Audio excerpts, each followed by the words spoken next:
목회서신 161 믿음 좋은 사람은 마음 착한 사람. 두 사람 중 한 사람을 뽑아야 합니다. 당신은 어떤 사람을 뽑겠습니까? 한 사람은 믿음이 좋은 사람이고 다른 한 사람은 마음이 착한 사람입니다. 믿음 좋은 사람과 마음 착한 사람 중에서 당신은 어떤 사람을 뽑아 함께 하겠습니까? 저는 마음 착한 사람을 뽑겠습니다. 물론 믿음 좋은 마음 착한 사람이 최고입니다. 그러나 그런 사람이 없다면 저는 착한 사람이 먼저입니다.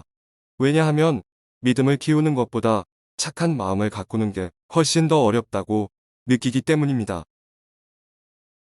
바울은 바나바에게 영향을 받았고 디모데에게 영향을 주었습니다. 바울에게 가장 큰 영향을 주었던 바나바는 착한 사람이요 성령과 믿음이 충만한 사람입니다.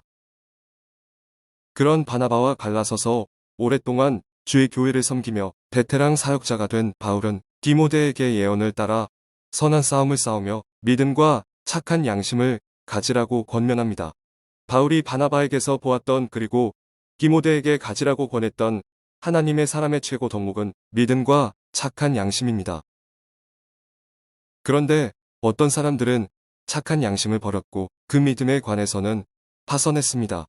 그들 가운데 후메네오와 알렉산더가 있었습니다. 바울은 그들이 징계를 받아 다시는 하나님을 모독하지 못하게 하기 위해서 사탄에게 내어주었습니다. 이들처럼 착한 양심을 버리지 않고 믿음에 관하여는 파선하지 않으려면 어떻게 해야 합니까? 바울은 디모데에게 믿음과 착한 양심을 가지기 위해 예언을 따라 선한 싸움을 싸우라고 했습니다. 이는 바울 자신의 평생의 싸움이기도 했을 것입니다. 바울은 믿음과 착한 양심을 가지기 위해 어떤 선한 싸움을 싸웠습니까? 첫 번째 싸움은 자신 안에 있는 여전한 악의 실제성을 잊지 않는 것입니다. 바울은 지난 수십 년 동안 하나님의 사람으로 살았습니다. 수많은 영혼을 전도했고 여러 교회를 세웠습니다. 그럼에도 불구하고 그는 여전히 죄인 중에 내가 괴순이라고 고백합니다. 예수님을 만나기 전에 죄인이었다는 말이 아닙니다. 베테랑 사역자로 많은 열매를 이루었지만 여전히 자신 안에 악이 실제함을 바울은 깨어 직시하고 있었습니다. 내가 속사람으로는 하나님이 법을 즐거워하지만 내 지체 안에서 하나의 다른 법이 내 마음의 법과 싸워 나를 내 지체 안에 있는 죄의 법에 포로로 잡아가는 것을 봅니다. 나는 비참한 사람입니다. 이 사망의 몸에서 누가 나를 구해내겠습니까? 예수님을 만난 후 우리의 신부는 의인이 되었지만 죄된 속성은 여전합니다. 얼마나 오래 신앙했고 어떤 직분을 가졌고 어떤 열매를 맺었는지에 상관없이 우리 안의 악은 여전한 실제입니다. 조금만 방심하면 우리도 후메네오와 알렉산더와 같이 될 수 있습니다. 믿음과 착한 양심을 가지려면 늘 우리 안에 실제하는 악에 대하여 깨어 있어야 합니다. 두 번째 싸움은 자신 위에 있는 여전한 하나님의 은혜를 잊지 않는 것입니다. 바울을 충성되이 여겨 직분을 맡기심이 은혜입니다. 바울은 누구보다 충성스럽게 직분을 감당했습니다. 그러나 그는 자신의 충성스러움보다 하나님의 충성되이 여기시는 은혜가 먼저임을 잊지 않았습니다. 비방자요 박해자요 폭행자인 바울이 긍휼하심을 입은 것이 은혜입니다.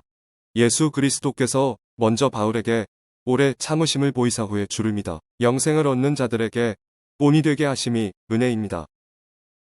그러나 내가 나된 것은 하나님의 은혜로 된 것이니 내게 주신 그의 은혜가 헛되지 아니하여 내가 모든 사도보다 더 많이 수고하였으나 내가 한 것이 아니요 오직 나와 함께 하신 하나님의 은혜로라. 은혜는 우리가 처음 믿을 때만 의미 있는 것이 아닙니다. 우리의 평생을 붙들고 가는 것이 하나님의 은혜입니다. 우리는 은혜 아니면 아무것도 아니요 은혜 아니면 아무것도 할 수 없음을 늘 잊지 않아야 합니다.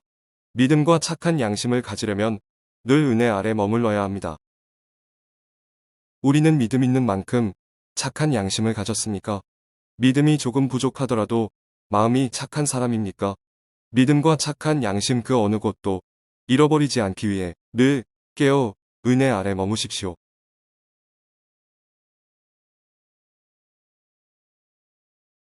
갈릴리 호수에 띄운 배.